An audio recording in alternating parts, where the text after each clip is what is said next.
Bonjour à toutes et tous. Merci beaucoup d'être avec nous aussi aujourd'hui. Je m'appelle Alessia Rogai et je suis la coordinatrice de la gestion des connaissances et de l'apprentissage du projet Bridge the Gap 2. Bridge the Gap et combler l'écart est une initiative financée par l'Union européenne. Elle est coordonnée par la FIAP, la Fondation ibéro-américaine pour l'administration et les politiques publiques, en partenariat avec 3 agences européennes pour la coopération au développement, les agences espagnoles, italiennes et autrichiennes, ainsi que 2 ONG internationales, IDF et IDDC. L'objectif de Bridge the Gap est de contribuer à l'inclusion socio-économique, à l'égalité et à la non-discrimination des personnes vivant avec un handicap à travers des institutions et des politiques plus inclusives et responsables. Les projets disposent d'une ample stratégie de gestion de la connaissance.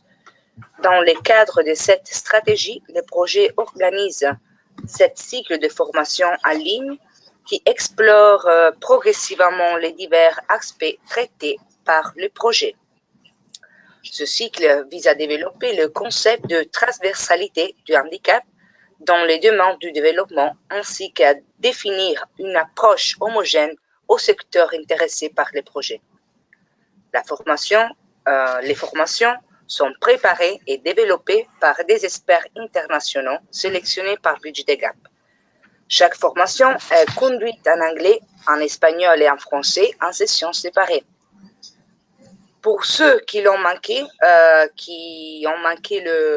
session précédente, vous pouvez trouver les vidéos de cette première 6 webinaires sur le website du projet Bridge the Gap, sur la page Facebook et Twitter et sur notre canal YouTube.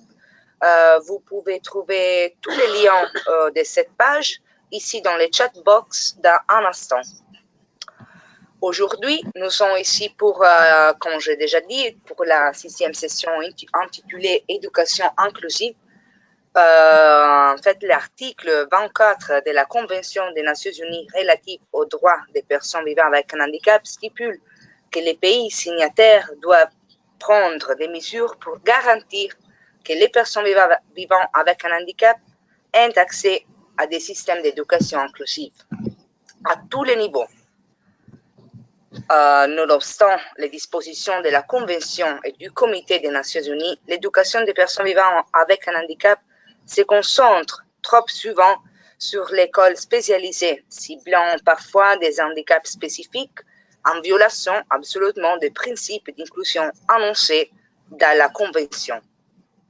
Malheureusement, la ségrégation est encore à l'ordre du jour, que ce soit dans des écoles séparées ou dans des classes séparées au sein des écoles ordinaires. Toutefois, comme nous le verrons au cours de cette session, les droits internationaux relatifs aux droits humains et des objectifs de développement convenus au niveau international témoignent d'une préférence marquée pour l'éducation inclusive.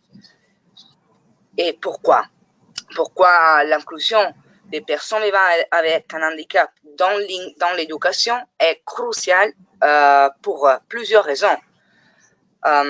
Les pays ne peuvent pas réaliser l'agenda 2030, par exemple, et les objectifs de développement durable, mais aussi l'éducation inclusive est propédeutique à des sociétés ouvertes avec des avantages pour les étudiants avec un handicap et non pour les familles des étudiants avec un handicap, mais aussi pour toute la communauté au sens plus large.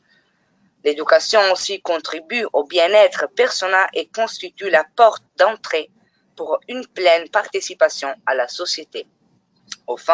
À la fin, aussi les droits internationaux, en particulier l'article, comme j'ai déjà dit, 24 de la CDPH, oblige des États à inclure des personnes avec un handicap dans l'éducation. Donc, ça veut dire que d'un point de vue juridique, le droit à une éducation inclusive est un droit humain fondamental paru d'abord dans les garanties générales annoncées dans la Déclaration universelle des droits de l'homme. Bien, pour nous aider aujourd'hui à explorer ces sujets extrêmement importants, nous avons la chance en fait d'avoir avec nous Sandra Boisseau, la référente technique sur l'éducation inclusive pour HI, Humanité et Inclusion. Sandra a un double master en droit international et droit européen auprès de l'Université de Poitiers en France et de l'Université d'Uppsala en Suède, et un master de géopolitique européen de l'Université Paris 8.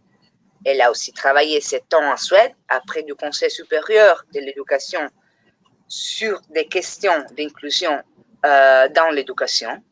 Puis après, dans ONG international, en tant que coordinatrice des programmes d'éducation en Afrique de l'Ouest. Au moment, elle travaille en humanité et inclusion depuis plus de 10 ans sur la thématique de l'éducation inclusive. Elle a aussi travaillé au Burkina Faso, au Bénin et au Sénégal avant de rejoindre le bureau de HI à Bruxelles. Depuis 2018, elle a occupé le poste de spécialiste éducation inclusive. HI, Humanité et Inclusion, travaille dans les secteurs de l'éducation depuis plus de 20 ans afin d'assurer une éducation inclusive de qualité pour les enfants avec un handicap, principalement dans les systèmes d'éducation formelle publique. Bien, très merci Sandra. Avant de commencer, juste quelques conseils techniques. Comme j'ai déjà dit, vous pouvez trouver dans l'instant tous les liens pour notre page de communication Facebook, YouTube aussi pour aller voir toutes les sessions précédentes. Aussi, le webinaire est sous-titré en direct et les liens pour suivre les sous-titrages en direct est ici dans les chatbox. Et bien, donc je pense que c'est arrivé le moment de donner la parole à Sandra. Et très merci à tout le monde aussi, une autre fois. Et je donne la parole à Sandra. Bonne session. Merci.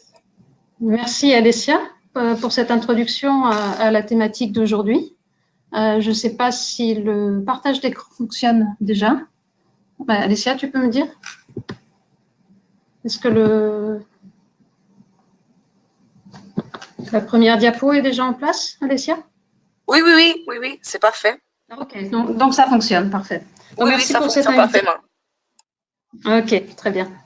Bonjour à toutes et à tous, ou bonsoir, je ne sais pas de l'endroit là où vous vous trouvez. Je suis ravie de faciliter ce thème, donc sur comment aborder et éliminer les obstacles à l'accès à l'éducation des personnes handicapées. C'est un sujet que je traite au quotidien dans le cadre de mon travail à Humanité et Inclusion, mais ça reste pour ma part un défi d'en parler dans le cadre de cette formation en ligne, car j'imagine que le niveau de connaissance de chacun d'entre vous est très variable et aussi que vos attentes sont probablement assez différentes. Également, le temps qui est imparti à ce sujet ne permettra pas évidemment de traiter en profondeur voilà, de tout ce qu'implique l'éducation inclusive. Donc, je vous propose d'aborder ce thème en 3 temps, à travers d'abord la présentation du cadre légal, puis les barrières qui entravent l'accès à l'éducation pour les enfants handicapés. Et enfin, je terminerai en vous proposant quelques stratégies pour permettre de surmonter les obstacles qui sont identifiés. Donc, ça se fera de manière assez courte pour ensuite laisser le temps à l'échange et aux questions que vous pourriez avoir.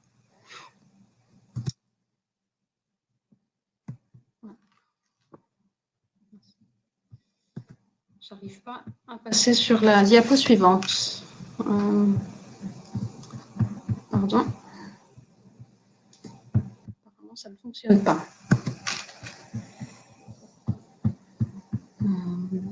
Alessia, j'ai un petit problème technique, je n'arrive pas à passer à la diapo. Pardon. Non, et pas de souci. Tu peux essayer d'arrêter la partage de l'écran et de le faire une autre fois. just try to switch, Oui, turn c'est off. ce que Yes. j'ai fait. Pardon, mais ça ne marche pas, pardon.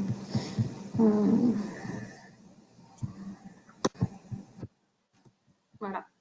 Je crois que c'est en place. Ça. On va essayer, voilà, parfait. Il marche. Voilà. Ok, très bien. Merci, donc, je vais commencer par vous donner un aperçu de la situation des enfants handicapés dans leur accès à l'éducation. On estime qu'environ 65 millions d'enfants en âge scolaire sont des enfants handicapés de par le monde et environ 32 millions d'entre eux se trouvent hors de l'école, soit parce qu'ils sont déscolarisés, soit parce qu'ils n'ont jamais été scolarisés. Le handicap est donc un facteur important de l'exclusion de l'éducation et c'est d'ailleurs ce que montre le rapport de la commission éducation de 2016. Très souvent, lorsque l'accès pour ces enfants est possible, leur rétention, c'est-à-dire le maintien de ces enfants dans le système, est souvent rendue problématique du fait d'un environnement qui ne prend pas ou pas suffisamment en compte leurs besoins spécifiques. Dans les pays du Sud, parmi les enfants en âge d'être scolarisés au primaire, entre 10 et 25% seulement sont effectivement inscrits à l'école. Et on a moins de 5% des enfants qui ont une déficience sensorielle, donc auditive ou visuelle ou intellectuelle, qui sont scolarisés. Le continent africain est le continent qui concentre les taux d'inégalité les plus grands, avec en moyenne 3% d'enfants handicapés seulement qui sont scolarisés au primaire. Et pour ceux qui ont la chance d'accéder à l'école, plus de 50% d'entre eux n'atteignent pas la fin du primaire. Donc, il y a toujours aujourd'hui un vrai enjeu qui est lié à la fois à l'accès à l'éducation et au maintien à l'école. Pourtant, des éléments de preuve dans différents pays, notamment au Cambodge, au Bangladesh, en Inde, au Népal et aux Philippines, montrent que les retours sur investissement pour l'éducation des personnes handicapées sont 2 à 3 fois plus élevés que ceux pour les personnes non handicapées.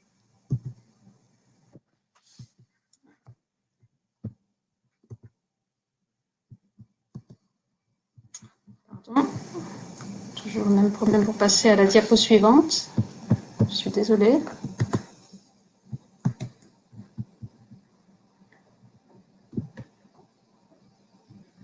Et Sandra, pas de souci. Je ne sais pas pourquoi nous avons ce problème technique maintenant, mais pas de souci. Donc, si tu as des problèmes qui ne marchent plus, on va faire la même chose que je t'ai conseillé avant. D'accord? Voilà. Ouais. Donc, mais maintenant, il marche. Voilà. Donc, je crois que ça fonctionne de nouveau. Cette situation d'exclusion et de marginalisation pour les enfants handicapés, donc, que je viens de décrire brièvement, est contraire au droit international qui garantit le droit à une éducation inclusive pour les personnes handicapées. C'est ce qu'a rappelé tout à l'heure, effectivement, rapidement aussi, Alessia. Et ce droit à une éducation inclusive pour les personnes handicapées est apparu pour la première fois dans les garanties générales qui sont définies par la Déclaration universelle des droits de l'homme. Puis, il a été repris dans le pacte international relatif aux droits économiques, sociaux et culturels. D'autres instruments internationaux expriment la relation entre le droit à l'éducation et les besoins des personnes handicapées. La Convention relative aux droits de l'enfant, la Déclaration mondiale sur l'éducation pour tous, les règles pour l'égalisation des chances des personnes handicapées, ainsi que la Déclaration de Salamanque et le cadre d'action pour l'éducation et les besoins spéciaux, contiennent tous des dispositions qui montrent que le droit des personnes handicapées à l'éducation est de plus en plus connu et de mieux en mieux compris.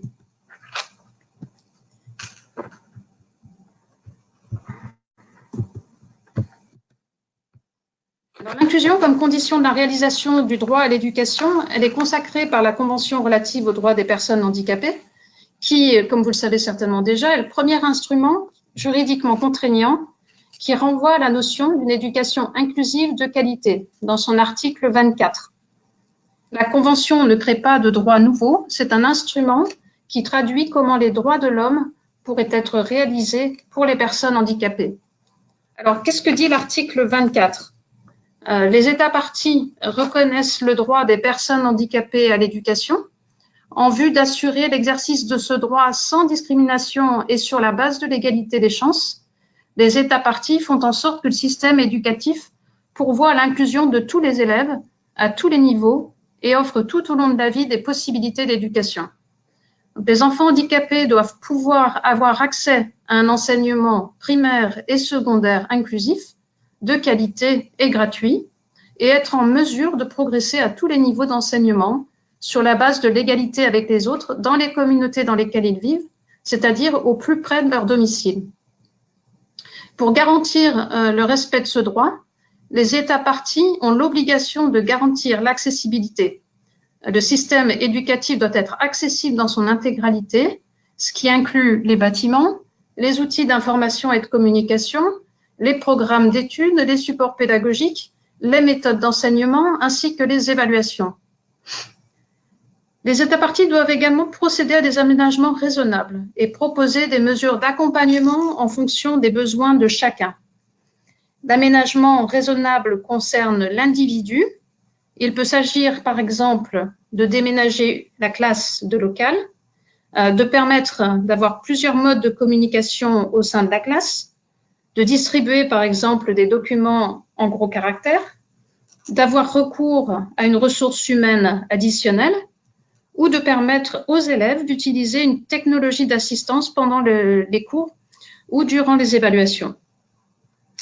En résumé, ce que dit l'article 24, c'est que pour garantir le droit à l'éducation inclusive, il faut rendre le système éducatif mieux à même de s'ouvrir à tous les apprenants afin d'assurer de manière pleine et effective l'accessibilité, la participation et la réussite de tous les élèves, et plus particulièrement de ceux qui, pour diverses raisons, vivent l'exclusion ou risquent de connaître la marginalisation.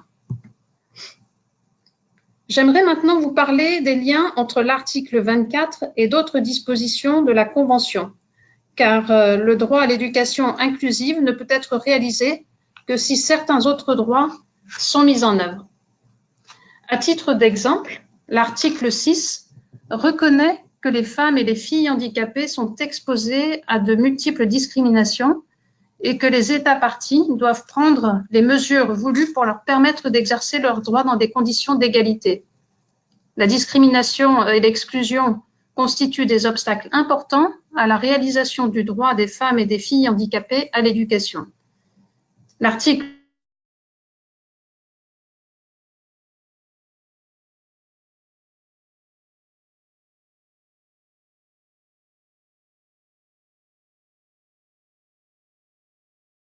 Et Sandra, nous... Allô?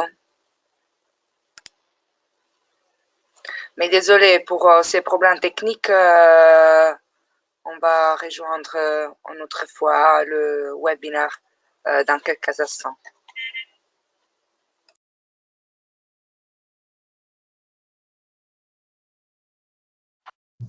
Sandra. Oui, pardon? Et pardon, nous avons perdu pour quelques instants. Et j'ai trouvé que vous avez le mic turn off. Mais voilà, nous te pouvons, je t'écoute encore une fois. Donc je dois reprendre alors? Voilà, non, c'est bon. Non, il marche maintenant, il marche. Tu peux aller. Merci. Donc, à partir de quand vous m'avez perdu? Mais en fait, juste les dernières 2 minutes. Ok, ça va. Donc, je continue alors sur la même slide. Donc, il s'agit là de vous présenter les liens entre l'article 24 et les autres dispositions de la Convention relative des droits des personnes handicapées. Et donc, j'étais en train de parler de l'article 9 et de l'article 24 qui sont étroitement liés. L'accessibilité donc est un préalable à la participation pleine et égale des personnes handicapées à la vie de la société. Et les personnes handicapées ne peuvent exercer efficacement leur droit à une éducation inclusive. Les modes et les moyens d'enseignement sont accessibles que si les modes et les moyens d'enseignement sont accessibles, et l'enseignement devrait être dispensé dans des environnements qu'ils sont aussi. L'éducation inclusive passe par la reconnaissance du droit des personnes handicapées de vivre dans la société, d'y être intégrées et d'y participer. Je fais référence ici à l'article 19 de la Convention. Pour qu'elles puissent bénéficier pleinement de l'enseignement, il est capital que les personnes handicapées aient le droit de jouir du meilleur état de santé possible sans discrimination, c'est l'article 25 de la Convention qui le prévoit, ou qu'elles puissent avoir accès aux services de réadaptation, c'est l'article 26. La capacité d'un enfant handicapé de fréquenter un établissement d'enseignement et de recevoir une véritable éducation peut être compromise, par exemple, s'il n'a pas accès à des services de santé ou de réadaptation et à des traitements et à des soins qui sont adaptés. Enfin, pour s'acquitter des obligations au titre de l'article 24, il est également indispensable de recueillir des informations qui sont appropriées en vue de formuler des politiques, des plans et des programmes. Et c'est l'article 31. Alors, en 2016, le Comité des droits des personnes handicapées a adopté une observation générale sur l'article 24 de la Convention relative aux droits des personnes handicapées. Le comité a décidé de développer cette observation générale en réaction aux rapports initiaux des États parties, à l'issue de l'examen desquels il a relevé la persistance de défis importants quant à l'application intégrale du droit à l'éducation inclusive pour les personnes handicapées. Avec cette observation générale 4, le comité fournit des orientations aux États parties afin qu'ils s'acquittent de leurs obligations en vertu de l'article 24 de la Convention, en apportant des clarifications sur la notion du droit à l'éducation inclusive et quant aux autres concepts clés, et en précisant les mesures qui sont requises pour mettre en œuvre des systèmes d'éducation inclusifs qui doivent garantir le droit à l'éducation pour toutes les personnes handicapées. En septembre 2015, les États membres de l'Organisation des Nations Unies ont adopté le programme de développement durable à l'horizon 2030, qui comprend 17 objectifs de développement durable qui sont destinés à guider les efforts internationaux de développement sur la période de 2016 à 2030. L'un des points sur lesquels insistent les objectifs de développement durable, les ODD, est de ne laisser personne de côté, ce qui donne un caractère inclusif à ce programme. Le programme fait de nombreuses références aux personnes handicapées. Il y en a 11 des références directes au total, dont 7 sont incluses dans les ODD et 4 dans les autres parties de l'agenda 2030. Il y a 2 références en matière d'éducation. Il y a également un certain nombre de références indirectes, notamment lorsqu'il est question des groupes vulnérables, dont les personnes handicapées font partie. Les États se sont donc à nouveau engagés politiquement en faveur de la réalisation du droit à l'éducation inclusive. L'importance que revêt le caractère équitable et inclusif de l'éducation, ainsi que sa qualité, est soulignée dans l'objectif 4. Il appelle les États à assurer une éducation inclusive et de qualité équitable et à promouvoir les possibilités d'apprentissage tout au long de la vie pour tous. La cible 4.5 de l'objectif 4 inclut l'engagement d'éliminer en 2030 les inégalités entre les sexes dans le domaine de l'éducation et assurer l'égalité d'accès des personnes vulnérables, y compris les personnes handicapées, les personnes handicapées. À la différence donc de la Convention relative aux droits des personnes handicapées, qui est, comme on l'a dit déjà tout à l'heure, un instrument légal contraignant, l'agenda 2030 est un accord politique. C'est donc un outil pour aider à mettre en œuvre la Convention et ses principes. Et lors des formations en ligne précédentes, les thèmes de la Convention relative aux droits des personnes handicapées et les liens entre ODD et personnes handicapées ont été traités de manière plus approfondie. Donc, il est possible, si vous le souhaitez, de réécouter ces formations en ligne, voilà, si vous souhaitez avoir plus d'informations. Alors, même si, comme on vient de le voir, le cadre légal international est favorable à l'inclusion des personnes handicapées, il n'y a pourtant pas d'application automatique. J'ai commencé cette présentation en rappelant quelques données clés qui concernent la situation des enfants handicapés dans leur accès à l'école. Et on a indiqué que les enfants handicapés représentent une part non négligeable de la population qui est exclue ou en marge de l'école. Parmi les nombreux facteurs qui contribuent à faire obstacle à la scolarisation des enfants handicapés, j'ai choisi de vous exposer ici les 3 principaux facteurs. Les facteurs qui sont d'ordre politique, les facteurs d'ordre socioculturel et ceux d'ordre technique. Donc, malgré le fait que la plupart des États ont signé les grands engagements internationaux relatifs à l'éducation pour tous et au développement durable, on constate encore trop souvent un manque de volonté politique qui se traduit par de faibles investissements dans ce vaste chantier de l'inclusion.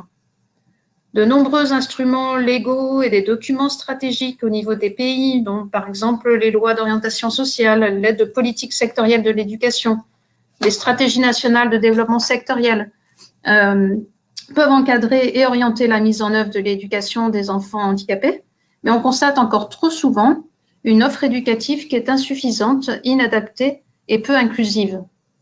Les programmes décennaux de développement de l'éducation dans les pays intègrent encore peu des objectifs et des propositions d'activités qui sont destinées à améliorer l'accès des enfants handicapés à l'éducation de manière inclusive. On a 9 pays sur 41 qui sont dotés d'une politique éducative inclusive selon une enquête du Partenariat mondial pour l'éducation. Au manque de volonté politique s'ajoute le manque de connaissances sur le handicap et sur l'éducation inclusive des autorités gouvernementales, ce qui entraîne parfois des imprécisions au niveau de la terminologie et donc une certaine confusion. Il n'est pas rare de voir mentionner dans les documents de cadrage différents termes, comme par exemple enfant vulnérable, enfant vivant avec un handicap, enfant à besoins éducatifs spéciaux, enfant en difficulté d'apprentissage, sans que ces différentes catégories ne soient définies. Et donc cette ambiguïté des termes impacte alors l'analyse des besoins et l'élaboration des budgets nécessaires pour y répondre. Également, la compréhension de ce que recouvre l'approche d'éducation inclusive n'est pas claire. Il y a souvent une confusion entre l'éducation spéciale ou spécialisée et l'éducation inclusive. Dans de nombreux pays où ACHI intervient, l'éducation des enfants handicapés est envisagée en premier lieu à travers une offre spécialisée, où les enfants sont isolés des autres enfants et avec une qualité d'enseignement qui est souvent bien inférieure à la moyenne. Un autre obstacle d'ordre politique est le cloisonnement qui existe entre les différentes entités gouvernementales, les ministères, alors que pour parvenir à l'éducation inclusive, cela nécessite une collaboration efficace entre le ministère de l'Éducation, le ministère de la Santé, le ministère des Affaires sociales et le ministère des Finances, par exemple. Un autre obstacle est lié au fait que le ministère donc des Affaires sociales, de l'Action sociale ou de la famille, la dénomination peut varier d'un pays à l'autre, est souvent le ministère de tutelle des personnes handicapées.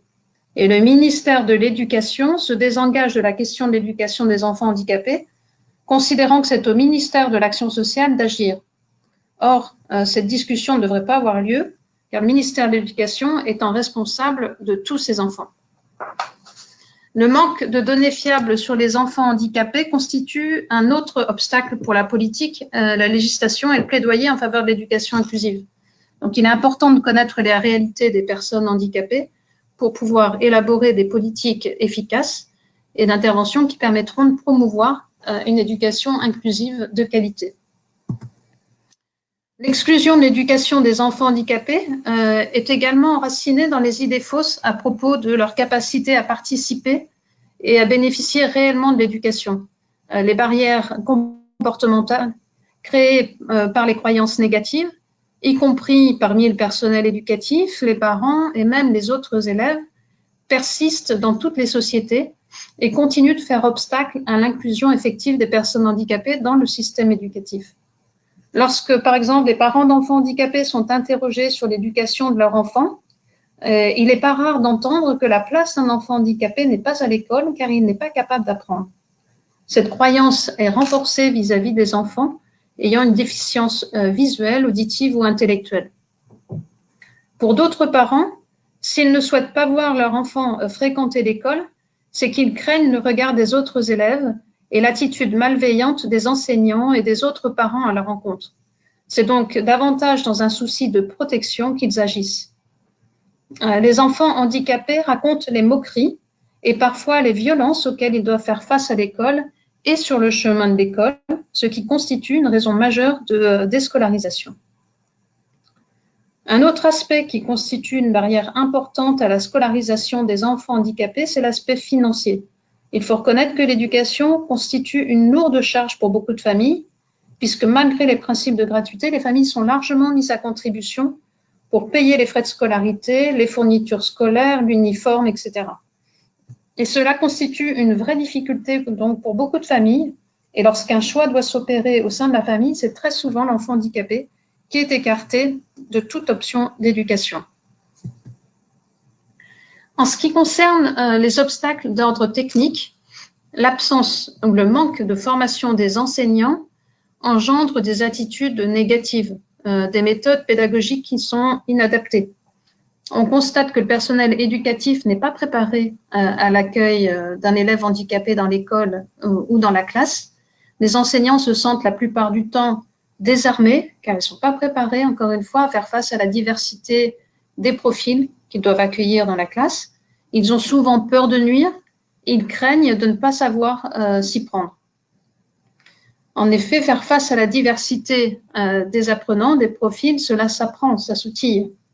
Le manque d'accessibilité globale des écoles au niveau architectural, au niveau organisationnel, au niveau pédagogique, constitue également un frein important pour la scolarisation des enfants handicapés. Le manque de toilettes adaptées, la difficulté d'accéder à la classe ou de se mouvoir dans la classe, le manque d'outils d'information et de communication adaptés aux besoins de certains enfants sont des difficultés importantes qui ne permettent pas à l'enfant handicapé de participer pleinement à l'éducation. Lors des enquêtes qui sont réalisées auprès des enfants handicapés, beaucoup d'entre eux reconnaissent par exemple le besoin d'une aide humaine pour faciliter leurs déplacements, communiquer ou écrire en classe. Cette ressource additionnelle n'existe qu'en quantité très insuffisante. Il y a peu de dotations en matériel adapté dans les écoles ordinaires. J'aimerais maintenant évoquer avec vous les conditions qui sont nécessaires à la scolarisation effective en termes d'accès, de participation et de qualité des enfants handicapés selon une approche inclusive. C'est ce que j'appelle les standards minimums. Ce ne sont pas les standards de qualité à atteindre, mais plutôt les facteurs qui sont facilitateurs, les déterminants d'une scolarisation réussie, tant au niveau des apprentissages que de la participation sociale. Donc, il s'agit de disposer de solides capacités institutionnelles de cadrage, de pilotage et de coordination. Il s'agit également de sensibiliser, mobiliser et impliquer toutes les parties prenantes, de mettre en synergie des acteurs éducatifs, communautaires et médico-sociaux pour l'identification, le référencement et l'orientation des enfants, d'apporter des changements structurels profonds dans l'environnement scolaire et de disposer de personnel éducatif bien formé. Donc, arrêtons-nous maintenant sur les stratégies qui sont mises en place pour faciliter l'accès et le maintien des enfants handicapés à l'école. Dans notre travail, l'approche qui est adoptée est dite à double entrée et vise à renforcer la capacité des écoles à offrir un meilleur niveau d'éducation à tous les élèves, dont les élèves handicapés, et à répondre plus spécifiquement aux besoins éducatifs particuliers des élèves handicapés. Cette approche recherche un équilibre entre, d'une part, les changements au niveau systémique, donc au niveau des politiques, des pratiques et des attitudes au niveau du système éducatif et de l'école, et un soutien spécifique à l'enfant pour répondre à ses besoins individuels en matière de soutien à l'apprentissage, de réadaptation, de santé, et garantir ainsi un niveau maximum de participation. À titre d'exemple, un enfant handicapé peut avoir besoin d'une prise en charge en soins de santé ou en réadaptation pour pouvoir accéder ou participer à l'éducation de manière plus indépendante. Seulement, cette intervention à elle seule ne suffit pas à garantir l'inclusion. Un travail doit être également entrepris pour lever les barrières potentielles au niveau, par exemple, de son domicile, à travers une information et un soutien à la famille, au niveau de sa communauté, à travers la sensibilisation, et de son école, à travers la réalisation de travaux pour améliorer l'infrastructure, la formation des enseignants, la sensibilisation des autres élèves, etc. Donc, les stratégies qui sont développées se situent à 3 niveaux. Un soutien direct des enfants handicapés et de leurs familles à travers un accompagnement personnalisé, l'amélioration des services éducatifs, sociaux et de santé, en accompagnant les professionnels à améliorer leurs connaissances sur le handicap, changer les attitudes et faire évoluer leurs pratiques professionnelles. Et enfin, un soutien à la définition de politiques d'éducation inclusive au niveau national. Donc, en repartant des standards minimums que j'ai évoqués plus tôt, je vais maintenant tenter d'approcher des stratégies pour aborder et éliminer les obstacles à l'accès à l'éducation des personnes handicapées. Je vais illustrer mon propos en partant de ce qui a été réalisé en Afrique de l'Ouest. Donc, sans capacité institutionnelle solide, il est difficile de traduire en loi nationale les dispositions de la Convention. Il est donc nécessaire de développer une vision clarifiée, idéalement commune, du ministère de l'Éducation et des acteurs de l'éducation inclusive sur le développement de l'approche inclusive. Les actions de plaidoyer portées à l'endroit des autorités éducatives sont également indispensables pour que la question de l'éducation inclusive soit introduite dans les politiques sectorielles, nationales et dans les législations. Au cours des dernières années, plusieurs pays se sont dotés de stratégies nationales d'éducation inclusive. Le Ghana et la Sierra Leone en Afrique de l'Ouest font partie de cela. Au Mali, le ministère de l'Éducation nationale a initié un processus de révision du document de politique nationale existant en matière d'éducation spéciale et d'éducation intégratrice et souhaite valoriser l'inclusion dans l'éducation. Le Sénégal a pris la mesure donc, de ce premier standard minimum, il a posé le cadre conceptuel, il a l'ambition maintenant de se doter des méthodes, des instruments et des ressources humaines nécessaires à son application. Ces exemples ne sont absolument pas exhaustifs. On pourrait également citer les efforts récents qui ont été entrepris par d'autres pays de la sous-région. Et même lorsque le cadre formel est posé, il est nécessaire d'avoir des capacités de pilotage et de coordination. Cela suppose de mettre en place des mécanismes au plus haut niveau, sous la responsabilité du secrétariat général, par exemple, au niveau du ministère de l'Éducation, et de nommer des points focaux positionnés à différents niveaux de l'organigramme du ministère. Il faut également pouvoir retrouver dans les programmes sectoriels des indicateurs qui sont relatifs au suivi de la scolarisation des enfants handicapés. Une démarche de dialogue et de collaboration en complémentarité est également encouragée entre différents acteurs qui relèvent de différentes directions du ministère de l'Éducation et des autres ministères qui sont concernés par la question de l'éducation inclusive.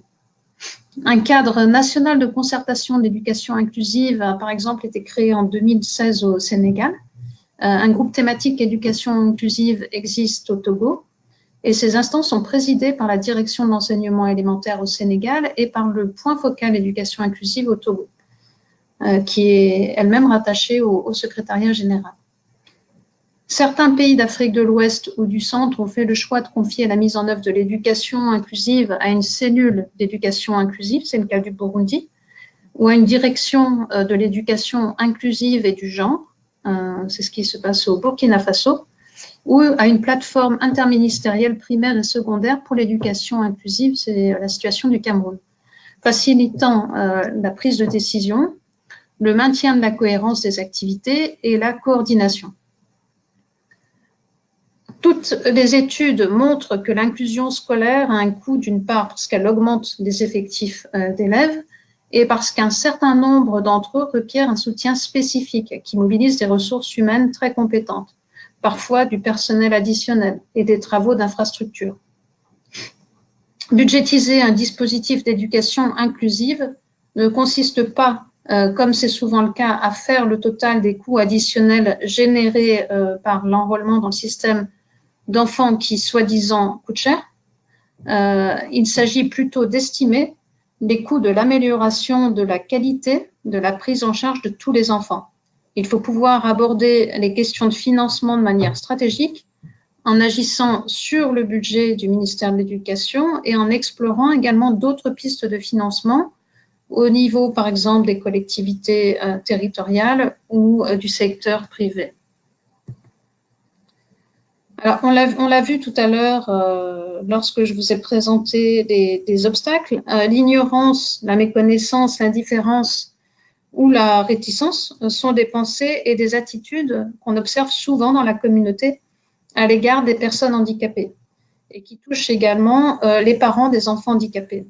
Sensibiliser, mobiliser et impliquer toutes les parties prenantes communautaires est donc le deuxième standard minimum d'une stratégie d'éducation inclusive effective. Ces activités sont incontournables et elles ciblent plusieurs niveaux. La communauté, par exemple, en premier lieu, à travers des sensibilisations grand public. La communauté est sensibilisée, par exemple, lors d'événements le plus souvent qui sont organisés par les organisations de personnes handicapées, les associations locales, ça peut être aussi les associations de parents d'élèves, lors de la journée, par exemple, de l'enfant africain, lors de la célébration de la journée des personnes handicapées.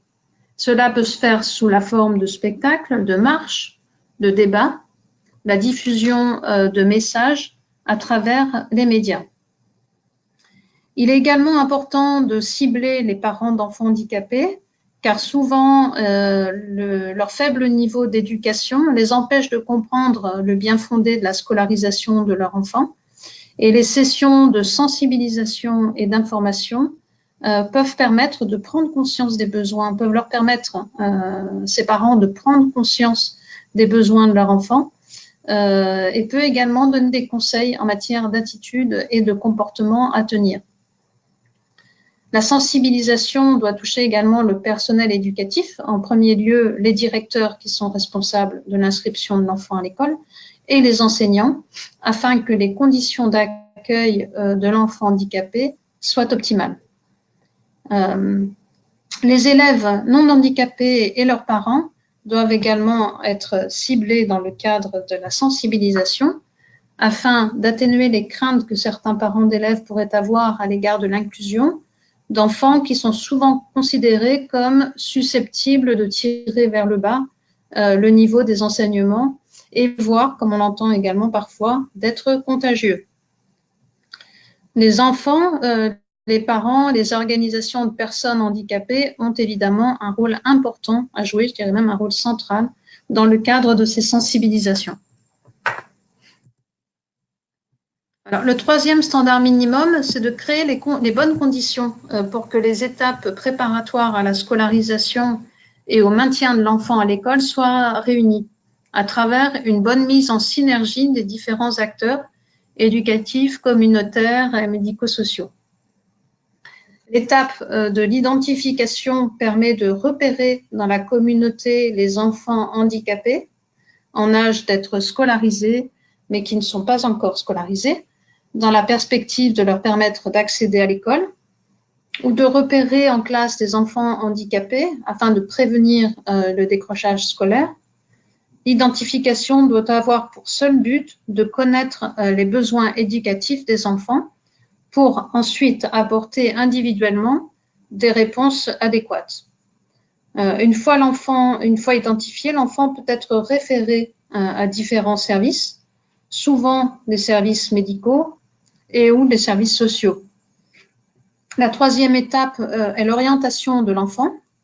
En l'absence de programme national d'éducation inclusive qui sous-entend un déploiement sur l'ensemble du territoire et qui rend redevable toutes les écoles de scolariser les enfants handicapés identifiés, l'orientation se fait en général vers un nombre limité d'établissements.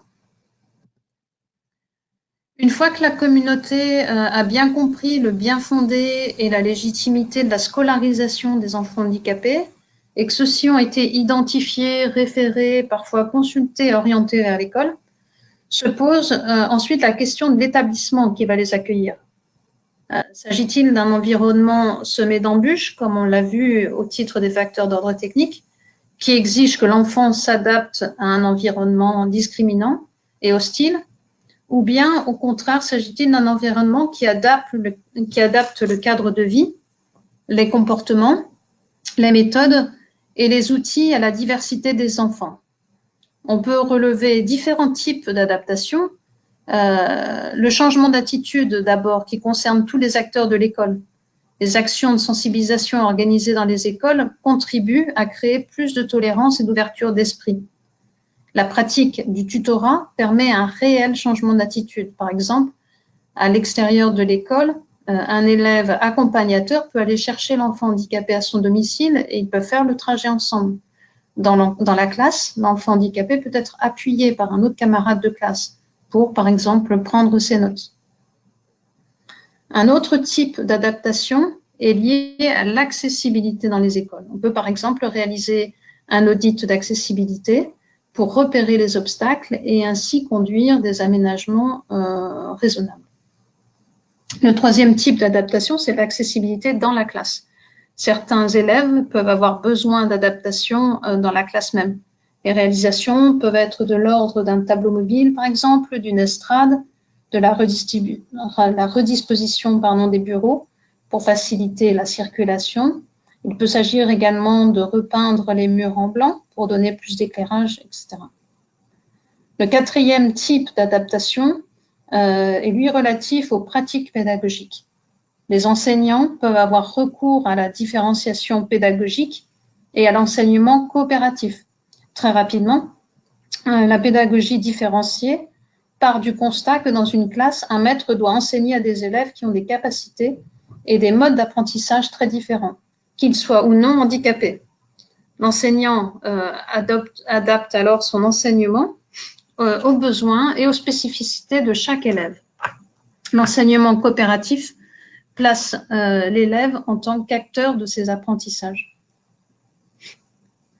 Mettre en œuvre des pratiques pédagogiques inclusives n'a de sens que si des aides techniques et du matériel adapté sont produits et utilisés. Sans tablette braille, l'enfant aveugle ne pourra pas apprendre à lire, à écrire et à calculer. Sans objet à manipuler, sans forme en relief, il lui sera difficile d'appréhender la réalité dans toutes ses dimensions.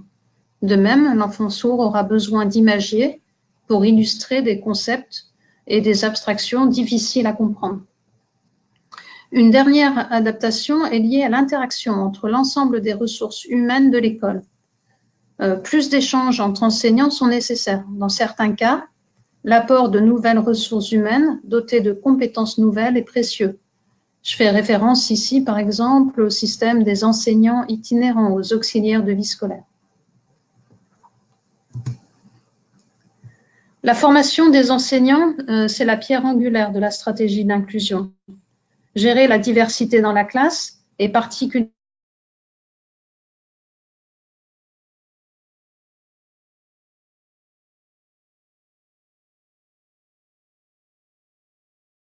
Et Sandra, je t'écoute plus. Je sais pas pourquoi. Apparemment, tout marche bien. Celle qui est induite par la présence d'enfants. L'introduction de l'éducation inclusive dans la formation initiale des enseignants constitue le moyen le plus efficace de diffuser chez tous les nouveaux enseignants la culture de l'éducation inclusive. Le Niger et le Burkina Faso ont par exemple généralisé l'intégration de modules de formation sur l'éducation inclusive dans les curricula de formation initiale. Et c'est plus généralement dans le cadre de la formation continue que s'effectue l'initiation et le renforcement des enseignants en matière d'inclusion scolaire. Un pool de formateurs peut être constitué au niveau du pays et ciblé par la formation. C'est ensuite donc à ce pool de formateurs d'assurer les formations en cascade vers les enseignants. On peut envisager la formation à 3 niveaux, avec un objectif de sensibilisation d'abord, pour garantir leur adéquation pour l'accueil des enfants handicapés, un objectif de formation en vue d'outiller les enseignants pour la mise en œuvre des apprentissages prenant en compte les spécificités de certains élèves handicapés, et le dernier niveau touche à l'élaboration de matériel didactique et à leur utilisation dans la classe. L'opportunité que présente le dispositif des cellules d'animation pédagogique dans les pays doit être exploitée autant que possible pour assurer le suivi ou le renforcement des formations en éducation inclusive. Alors, ma dernière diapo présente la classe idéale, une sorte de classe modèle. C'est un poster qui n'est peut-être pas très lisible, mais je m'en excuse, mais je le mettrai dans les ressources pour ceux que cela intéresse. Mais ceci donc permet d'illustrer en images tout ce que je vous ai présenté jusqu'ici.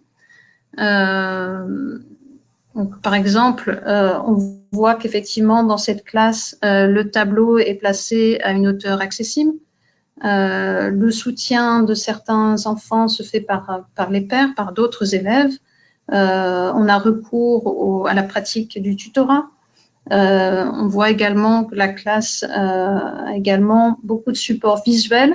On a des espaces qui permettent de travailler de manière individuelle avec l'enfant, soit par exemple pour des exercices de motricité, ça peut être également pour un appui psychologique, ça peut être pour de l'orthophonie, etc. On a également de larges fenêtres qui laissent entrer la lumière. Ce sont quelques exemples voilà, de ce qui apparaît ici sur ce poster. Voilà, je crois que je vais m'arrêter là pour laisser place au débat et aux questions que vous pourriez avoir. Je vous remercie pour votre attention. Voilà, très merci Sandra. Vraiment une très intéressante présentation. Je sais que les temps, c'est pas beaucoup, et donc c'est une thématique très, très important. Mais très merci parce que, mais voilà, c'était une présentation intéressante. Vous avez donné l'idée de l'éducation inclusive et aussi quelques conseils pour mettre en œuvre en fait. Et je vais lire aussi ces réflexions sur les deux premières questions que nous avons dans les chat box. Je voudrais rappeler à tous les participants que vous pouvez prendre la parole parce que vous pouvez lever la main virtuellement, bien évidemment. Mais aussi, vous pouvez écrire votre question dans les chat box. Si vous êtes plus timide, vous ne pouvez pas prendre la parole aussi pour des problèmes de connexion. Mais donc, comme j'ai déjà dit, nous avons déjà quelques questions dans les chat box. Et les premiers que je lis, c'est les questions de Marc. J'espère que j'ai bien entendu la question de Marc. J'invite Marc, si je n'ai pas entendu ta question, de prendre la parole et faire ta question directement à Sandra. Mais donc, Marc demande comment mettre en œuvre une politique d'éducation inclusive, mais aussi comment recevoir une politique d'éducation inclusive. Très merci, Sandra, pour ta réponse. Ok, merci à Marc pour sa question. Alors, c'est sur le comment mettre en œuvre une politique d'éducation inclusive et sur la deuxième partie de la question, c'était sur C'était voilà. Comment concevoir une politique d'éducation. Ah oui, d'accord. Comment concevoir la politique et comment la mettre en œuvre. Bon. En commençant peut-être par effectivement la conception au niveau des pays où nous intervenons. Donc, les demandes des ministères de l'Éducation sont de plus en plus nombreuses pour un accompagnement justement à les aider à concevoir, à développer ou à réviser d'ailleurs des documents de politique qui étaient jusque-là plus avec une vision spécialisée ou intégrée. Donc, on a vraiment des demandes importantes qui nous sont faites à ce niveau-là. Ça démontre quand même d'une certaine volonté voilà, d'aller de l'avant et d'améliorer la situation, l'état des choses. Donc, sur le comment concevoir, on peut imaginer différentes étapes. La plupart du temps, donc, cette conception, elle est accompagnée par un certain nombre de ressources techniques, des ressources humaines techniques qui ont des compétences spécifiques sur la conception des politiques. Mais donc, la première des choses, c'est la demande et c'est la motivation, je dirais, et la volonté, encore une fois, de l'État de pouvoir améliorer l'état de la politique et de la rendre peut-être plus conforme aux dispositions de la Convention. Donc, ça peut être un processus assez long. Encore une fois, si on regarde récemment ce qui a pu se faire en Sierra Leone, par exemple, sur les dernières années, l'État, donc je le disais tout à l'heure, dispose aujourd'hui d'une politique sur l'éducation inclusive. Je crois que c'est un processus qui a duré 2 années, donc c'est un processus en général assez long et qui est marqué par différentes étapes, évidemment par une grande partie liée à la collecte de données, à la collecte d'informations, par l'organisation aussi d'un certain nombre d'ateliers pour mettre d'abord d'accord l'ensemble des acteurs, de trouver aussi un consensus autour de la question et des orientations, voilà, que l'on souhaite voir au niveau de la politique. Donc ça, c'est sur la partie conception. Maintenant, sur la partie mise en œuvre, je dirais qu'il faut effectivement pouvoir mettre à disposition des moyens. Et ça, je crois que j'en ai parlé également un petit peu tout à l'heure. J'en ai fait référence quand je parlais des stratégies. Des stratégies. Donc, il faut pouvoir effectivement investir et donc se donner les moyens de la mise en œuvre de la politique. Voilà, je ne sais pas si je réponds bien à la question de Marc, peut-être s'il souhaite préciser davantage sa question. Et très merci Sandra. Mais bien, j'invite Marc s'il veut faire une autre réflexion sur sa question. Sinon, en fait, je voudrais aussi te demander quelque chose, Sandra, parce que tu as parlé maintenant du processus et surtout comme mettre en œuvre une politique d'éducation inclusive. Mais tu sais que Brigitte Degap travaille au Burkina Faso, en Afrique aussi, en Soudan et en Éthiopie. Mais je sais que la plupart des gens qui suivent la session en français sont des gens qui viennent de Burkina Faso. Donc, je voudrais demander si tu as un exemple des réussites de ce processus mis en place qui n'ont dans l'éducation inclusive. Mais voilà, si tu as en référence pour les Burkina, bien, mais voilà, s'il y a des autres pays que tu peux partager un exemple des réussites du processus ou seulement en partie de ce processus qu'il a commencé, il a bien commencé, il a mis de base pour l'éducation inclusive. Très merci. Très bien, donc merci. Merci Alessia pour la question. Donc, concernant effectivement le Burkina Faso, c'est quand même plutôt un bon exemple. Il faut savoir que le travail sur la thématique de l'éducation inclusive au Burkina a commencé il y a un peu plus de 10 ans, je dirais même peut-être 15 ans. Et donc, c'est un pays qui est doté de pas mal d'expérience et qui a également beaucoup progressé au niveau institutionnel au cours de ces dernières années. Si on regarde aujourd'hui le programme sectoriel, le programme décennal de développement de l'éducation du Burkina Faso, je crois que le programme a été récemment révisé. On a donc des orientations stratégiques qui sont assez claires et qui vont dans le sens de la réalisation de l'éducation inclusive. On a des activités précises, on a aussi parfois des lignes budgétaires qui sont inscrites au niveau de ce programme. On a au niveau de l'État, je crois cette stratégie date de 2014 ou 2015, si mes souvenirs sont bons, une stratégie nationale sur l'éducation inclusive. Donc c'est vraiment un pays qui a fait beaucoup d'efforts au cours des dernières années. On a une direction, je disais tout à l'heure, une direction en charge, alors pas que de cette thématique, mais en charge de l'éducation inclusive, du genre, voilà, donc qui chapeaute, qui est vraiment là pour coordonner, piloter des actions en matière d'éducation inclusive.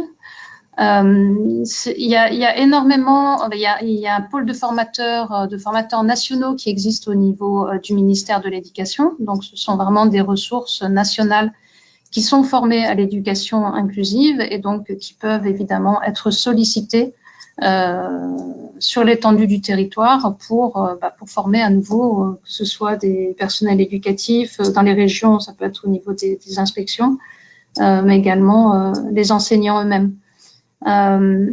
Voilà, donc c'est un pays qui a encore une fois beaucoup progressé au cours de ces dernières années. Je parlais également tout à l'heure de la formation initiale. Le Burkina Faso en Afrique de l'Ouest est un des seuls pays aussi qui a pu intégrer un module de formation sur l'éducation inclusive dans la formation initiale des enseignants. Ce sont là quelques exemples pour vous montrer qu'effectivement, c'est un pays qui, encore une fois, a beaucoup progressé. Très merci Sandra, vraiment merci pour ta réponse. J'ai des autres questions dans les chat box. Je voudrais lire la prochaine question que c'est de André Gabi qui demande l'éducation inclusive des enfants handicapés mentaux ne devrait-elle pas aussi passer pour leurs parents? Parce que les parents mal informés et formés constitueraient sans doute un frein à l'éducation de leurs enfants. Je ne sais pas si, j'ai bien compris clairement. Je ne suis pas sûre d'avoir très bien compris la question. Donc, qui touche plutôt à des enfants avec une déficience. Je pense qu'André demande aussi, en manière générale, si des parents doivent être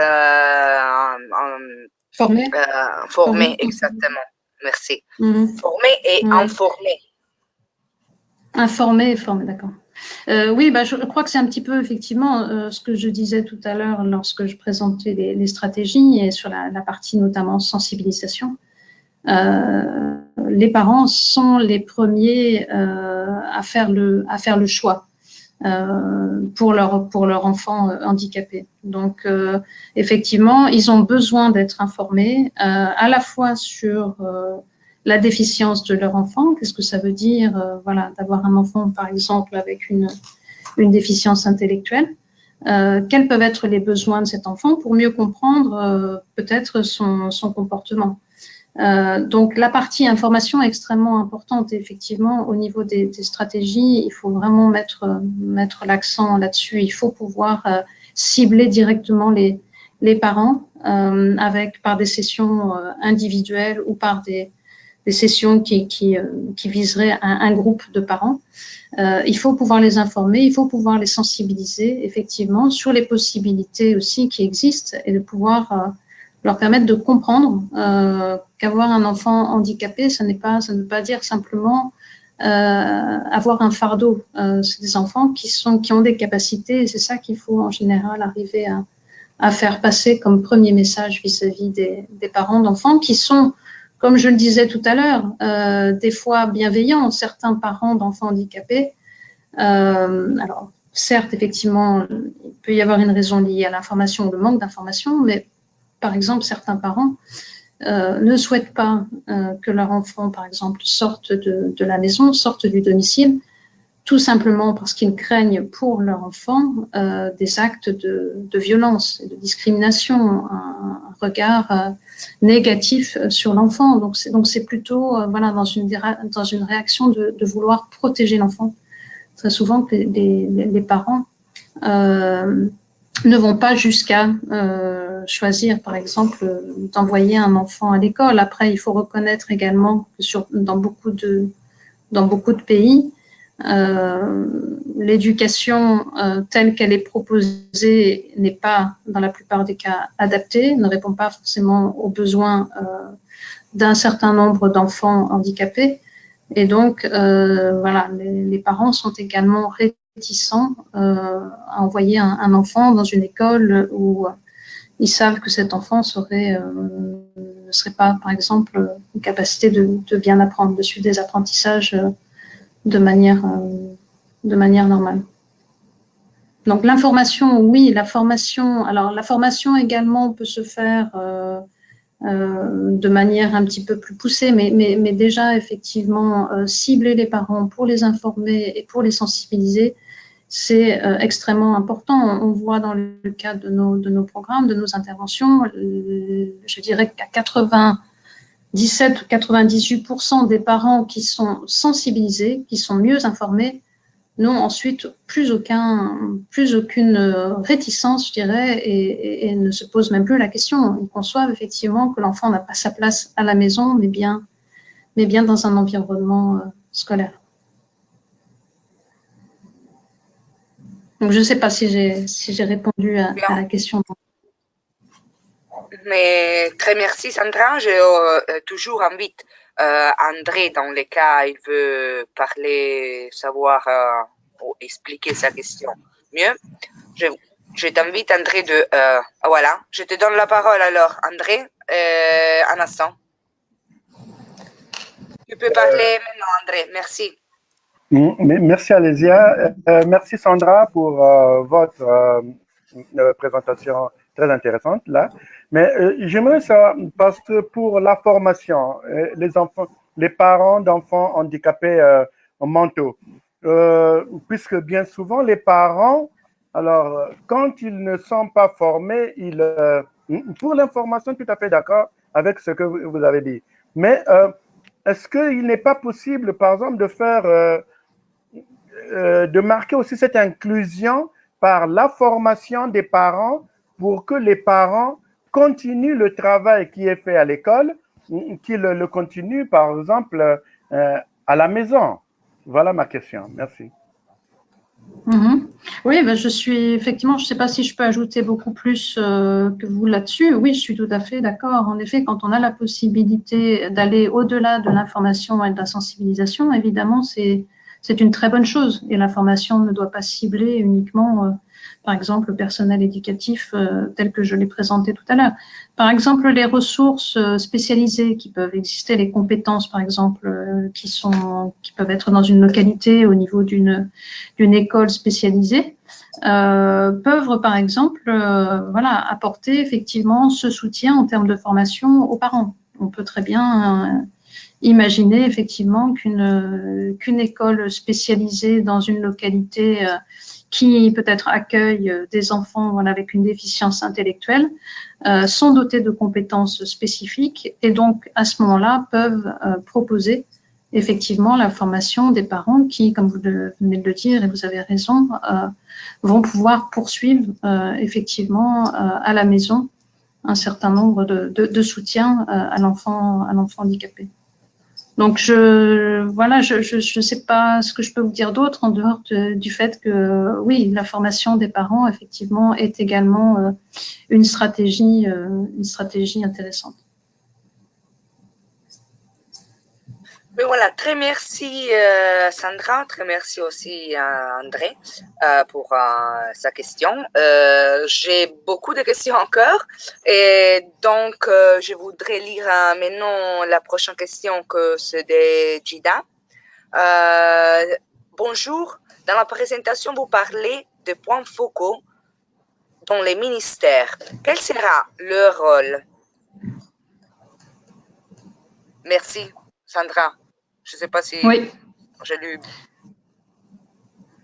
Oui. Alors, dans les situations que je connais, alors il est possible que leur rôle diffère d'un endroit à l'autre, mais là, je vais pouvoir vous répondre par rapport au pays que je connais bien et que je suis. Le point focal éducation inclusive, par exemple, tout à l'heure, je faisais référence à la situation du Togo. Cette personne est en charge donc au niveau du ministère, elle est directement rattachée au secrétariat général. Elle est en charge véritablement du pilotage et de la coordination des activités qui sont en lien avec la thématique de l'éducation inclusive. C'est cette personne, par exemple, ce point focal qui, de manière régulière, invite un certain nombre d'acteurs de l'éducation inclusive à se retrouver, à échanger, par exemple, sur un plan d'action annuel, par exemple, de pouvoir également proposer un suivi des activités, par exemple, qui sont inscrites dans ce plan d'action, de pouvoir également suggérer un certain nombre d'évaluations. Donc, c'est vraiment là, cette personne, c'est, je dirais, la ressource principale qui se charge de piloter, de coordonner les actions. Dans d'autres pays, effectivement, on trouve des points focaux au niveau de différents services ou de différentes directions. J'ai moins de visibilité par rapport à leur rôle à proprement dit. Mais ma réponse serait de dire que voilà, ces personnes aussi sont sont en veille. Elles sont également un relais en termes d'information, donc auprès de ces services. On peut, par exemple, imaginer d'avoir dans un pays une division qui serait en charge de l'éducation inclusive, mais d'avoir également des relais, des points focaux, soit dans d'autres ministères, soit dans d'autres services du ministère de l'Éducation. Donc, ça peut être une personne qui a un rôle de veille, d'information et pourquoi pas d'alerte. Mais voilà, l'exemple qui est le plus, pour moi, je suis la plus familière, c'est l'exemple du Togo. Maintenant, si vous êtes intéressé, effectivement, on peut également rechercher à travers l'exemple dans d'autres pays et vous apporter des éclairages ultérieurement. Mais merci, très merci Sandra. Je vais un peu vite parce que nous avons encore 400 questions et j'espère d'avoir le temps pour répondre à tout. Dans les cas où nous ne pouvons pas, je vous invite à écrire votre question par email et nous, on va faire le plus possible pour vous répondre. Mais bien, j'ai une autre question de Thérèse. Elle demande, vous avez parlé de 9 pays qui disposent de stratégies en matière d'éducation inclusive. Est-ce que ces pays sont en Afrique? Ici, oui. Quels sont ces pays? Merci, Sandra. C'est une bonne question et je m'attendais à la recevoir, pour être honnête avec vous. Et je m'étais dit que j'allais justement chercher la liste de ces 9 pays. Malheureusement, Thérèse, je ne pourrais pas vous répondre là directement. Ça nécessitera pour moi de revenir vers vous, pour vous donner la liste exhaustive de ces pays. Certains sont en Afrique, je sais que ce n'est pas le cas pour l'ensemble des 9 pays. Donc, on a des pays en Afrique, on a par exemple, je parlais de la Sierra Leone et du Ghana, on a également le cas de Zanzibar, voilà, qui sont dotés de politiques d'éducation inclusive. Il y a peut-être encore d'autres pays en Afrique de l'Est, mais je ne suis pas très certaine. En tout cas, les 9 pays ne sont pas en Afrique, mais par contre, pour avoir une liste exhaustive, alors je vous demanderai de revenir vers vous, parce que je n'ai pas vérifié voilà, avant ma communication. C'est une enquête du Partenariat mondial de l'éducation, qui est une enquête assez récente. Voilà, donc il serait possible, évidemment, de vous répondre très rapidement. Et voilà, merci. J'ai en fait de main levée. Je voudrais donner la parole en fait à Paul Syriac. Mariko, je te peux donner la parole maintenant. Merci. Merci Alicia. Et félicitations à Sandra pour son brillant exposé. Et moi, je voudrais inviter Sandra à revenir sur le contenu du document de politique nationale d'éducation inclusive. Comme vous le savez, le Mali est en passe de se trouver un document de politique nationale portant sur l'éducation inclusive. Mais nous, en tant qu'acteurs de l'éducation inclusive, on souhaiterait avoir une idée sur le contenu. Quels sont les éléments qu'on peut trouver dans un document, qu'on doit trouver dans un document de politique nationale et quel est le processus à suivre pour y arriver, pour rejoindre un peu la question de Marc. Alors, je crois, Paul, je crois que Paul, effectivement, vous êtes un intervenant du Mali, donc vous semblez déjà être bien au courant, effectivement, du processus qui est initié, qui a démarré l'année dernière, il me semble. Et donc, il y a déjà eu différentes étapes et notamment un atelier qui a réuni un grand nombre d'acteurs. Je ne sais pas si vous avez eu l'occasion d'en faire partie. Justement pour arriver à trouver une vision commune, une vision partagée. Et je pense que lors de cet atelier qui a duré une semaine, au mois de décembre dernier à Bamako, il a été question justement de présenter le cadre, un peu le cadre, oui, les recommandations ont été faites dans le sens voilà, d'un cadre identifiant le contenu voilà, suggéré en matière de politique d'éducation inclusive. Donc là, ce serait un petit peu court, si vous voulez, pour retracer évidemment qu'est-ce que peut être le contenu d'un document de politique nationale. Je sais qu'actuellement, encore une fois, ce processus est en cours au Mali et que le ministère est accompagné justement pour avoir une idée assez claire et précise de ce que ça peut recouvrir. Si vous voulez, Paul, si vous voulez qu'on aille plus dans les détails, on peut évidemment avoir un échange ou un échange mail ou Skype pour en discuter plus largement. Mais voilà, la première étape ou les premières étapes ont été la collecte de données au Mali et cet atelier qui a été d'ailleurs appuyé par une consultante internationale.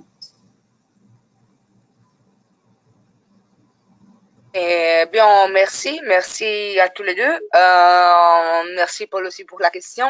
J'ai une autre main levée de Wamaru Traoré. Je te donne la parole maintenant. Merci. Wamaru, tu peux parler maintenant.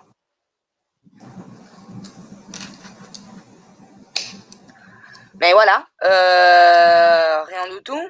Et je voudrais lire une autre question, que c'est aussi en réflexion de Luc, il écrit dans la République démocratique du Congo. Il demande quelles sont les stratégies facilitant les personnes en situation de handicap de jouir des droits à l'éducation et aux droits socio-économiques et professionnels. La plupart des parents n'estiment pas important d'investir dans des enfants avec une situation de handicap et devient une barrière partout dans la société. Merci Luc, merci Sandra pour ta réponse. Merci Luc. Alors, je n'ai pas de connaissances particulières sur la situation en RDC, mais je dirais que les stratégies que j'ai essayé de vous présenter tout à l'heure sont, à mon avis, voilà, utiles ou en tout cas pertinentes, je pense, également dans le contexte de la RDC. Donc parlant, comme on l'a vu tout à l'heure, de la sensibilisation des communautés, des parents, du personnel éducatif, etc., parlant des capacités institutionnelles à renforcer. Enfin, l'ensemble des stratégies que j'ai présentées tout à l'heure sont également tout à fait applicables dans un pays comme la RDC.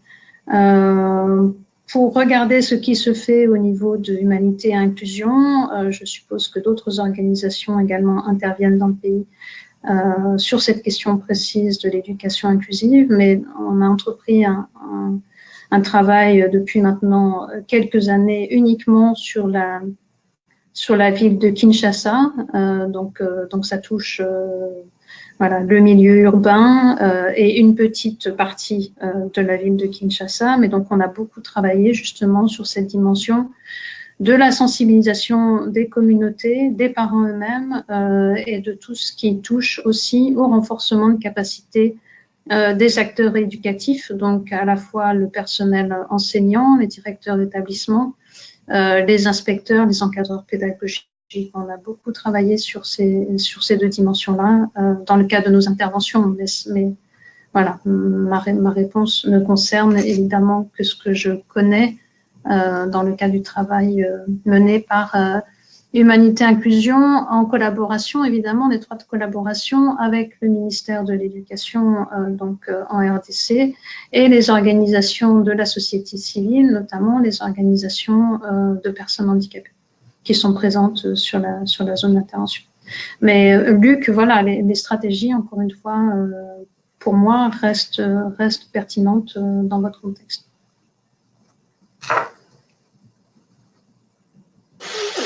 Voilà, très merci Sandra. J'ai une dernière question, mais nous avons encore quelques minutes, donc j'invite les participants à faire des questions à Sandra ou à lever votre main pour parler directement et et partager votre idée en matière. Donc, j'ai lu la dernière question de Oumar qui demande comment on peut appliquer les méthodes inclusives dans des classes. J'espère que j'ai entendu bien la question. Des méthodes inclusives dans les classes. Ok, très bien. Alors, effectivement, c'est souvent une question qui nous est posée, et notamment par les enseignants eux-mêmes, avant qu'ils aient reçu des formations, pour avoir été sur le terrain quand même un bon nombre de fois, et pour visiter donc des salles de classe qui sont souvent avec des effectifs pléthoriques, puisque je parle là de contextes qui se situent en Afrique essentiellement, notamment en Afrique de l'Ouest. C'est vrai qu'on est toujours un petit peu réticent, en tout cas douté de la façon dont ça peut être possible de pouvoir mettre en place des méthodes ou des pratiques pédagogiques qui sont inclusives. Comment ça peut se faire? La première des choses, encore une fois, c'est la formation, donc c'est la connaissance qui doit être évidemment apportée auprès du personnel éducatif. Arriver à expliquer que les méthodes pédagogiques qui sont utilisées dans la classe peuvent avoir un bénéfice évidemment pour tous les élèves et aussi pour les enfants handicapés. Ça se fait également sous la forme de formations spécifiques sur, par exemple, des pratiques pédagogiques, c'est-à-dire que l'enseignant qui est formé, par exemple, sur la question de l'éducation inclusive, qui comprend l'intérêt, effectivement, par exemple, d'accueillir un enfant handicapé dans sa classe, la deuxième, effectivement, demande qui est faite tout de suite derrière, c'est de dire, mais moi, maintenant, ça va, je comprends bien, je suis tout à fait ouvert à cette idée. Maintenant, j'ai un problème, c'est que je ne sais pas comment faire. Et c'est sur le comment faire, effectivement, qu'il faut pouvoir travailler davantage, investir plus en termes de formation. Donc, ça peut être de la formation en grand groupe, encore une fois, très ciblée sur les pratiques pédagogiques. Ça peut être de la formation de proximité. Je sais que dans le cadre de nos interventions, par exemple, on cible comme acteurs de premier plan les encadreurs pédagogiques, les inspecteurs, puisque ce sont eux ensuite qui peuvent se faire le lien et justement être davantage en proximité des enseignants. Mais les enseignants doivent être accompagnés. Et encore une fois, lorsque je vais sur certains terrains aujourd'hui, que je m'aperçois de l'évolution des pratiques qui est constatée dans certains endroits, je me dis que l'inclusion, effectivement, et que les pratiques pédagogiques qui sont amenées par un enseignant qui a pourtant, effectivement, différentes problématiques au sein de sa classe, qui doit gérer un très grand groupe d'élèves en général, arrivent à intégrer ces changements. Et la plupart des enseignants qui le font avec d'ailleurs très très peu de moyens.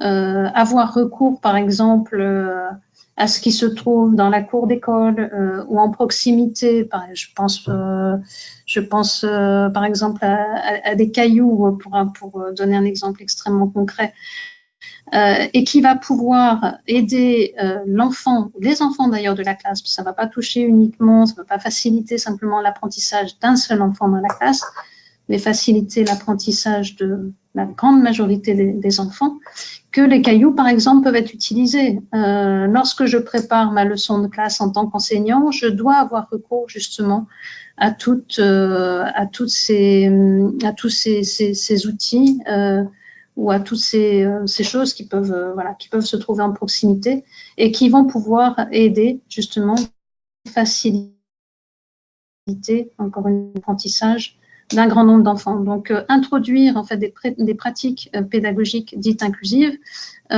oui, en regardant les besoins effectivement qui se posent au niveau de l'enfant handicapé ou d'autres groupes d'enfants qui ont des difficultés d'apprentissage, c'est effectivement la première chose à faire, mais on doit concevoir effectivement que ces méthodes d'apprentissage, elles vont encore une fois avoir un bénéfice pour toute la classe.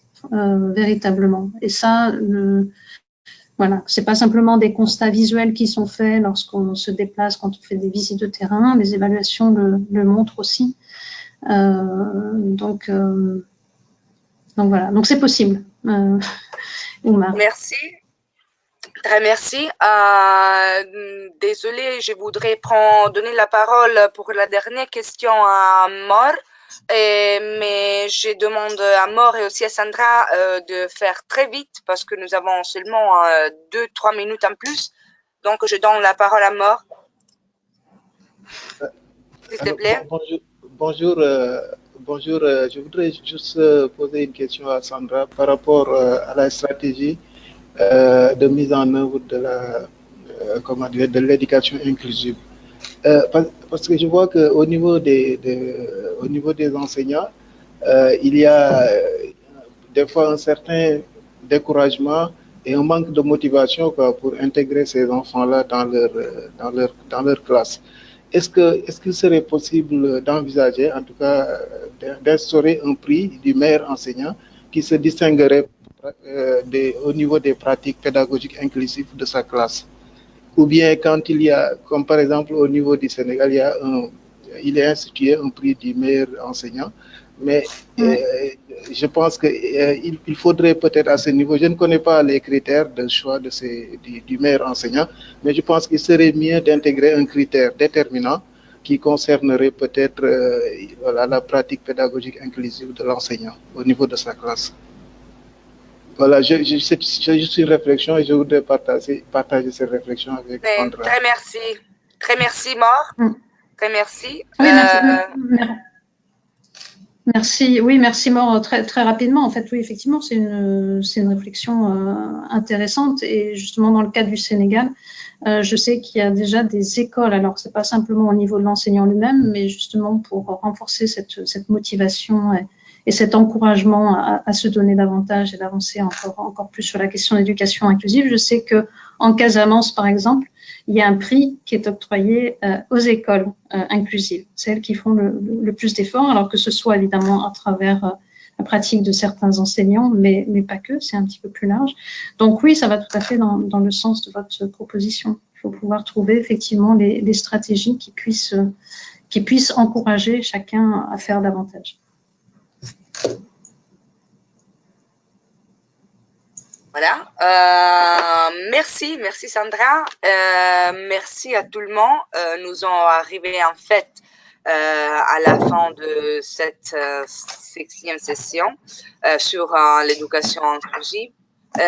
Vraiment, très merci à les participants pour votre question et surtout, je tiens à remercier Sandra pour ta participation et pour avoir dédié ton temps à nous aujourd'hui. Vraiment une présentation très intéressante et utile, je pense. Je voudrais également, j'ai déjà dit, mais encore une fois, merci à tous les participants. J'espère sincèrement que cette session aujourd'hui vous a pris quelque chose de nouveau et a vraiment clarifié les doutes sur ces sujets très importants. Juste quelques dernières infos. Techniques, les cycles de formation du webinaire délivrent un certificat de participation à tous les participants qui assistent au moins 75% des webinaires y répondre à l'enquête de satisfaction. Je sais que nous avons eu un peu de problèmes avec l'enquête la dernière fois. Pas de souci, nous avons trouvé la solution pour cette nouvelle session. Donc, on va répondre à l'enquête. Pour l'enquête précédente, pas de souci, on va tenir compte de ce problème technique que nous avons eu. Donc, la prochaine session sera à la fin de mars. je vous recommande de ne pas manquer aussi cette 8e session qui sera très important, sera sur l'accès à l'emploi et sera le mercredi 27 mars à 11h30 heure de Bruxelles. Vous recevez la communication pour enregistrer à partir de cette semaine. La speaker sera Francesca Randazzo, une autre référente technique pour l'emploi de humanité et inclusion. Et donc, vraiment, je vous invite à suivre aussi la prochaine session. Je vous rappelle que pour ceux qui ont manqué la session précédente, vous pouvez trouver toutes les vidéos des webinaires avec tous les matériels d'apprentissage dans notre page Facebook, dans Twitter, sur YouTube, dans le website du projet et vous pouvez trouver tous les liens ici dans les chat box. Donc, très merci à tout le monde encore une fois, très merci à Sandra et à la prochaine fois.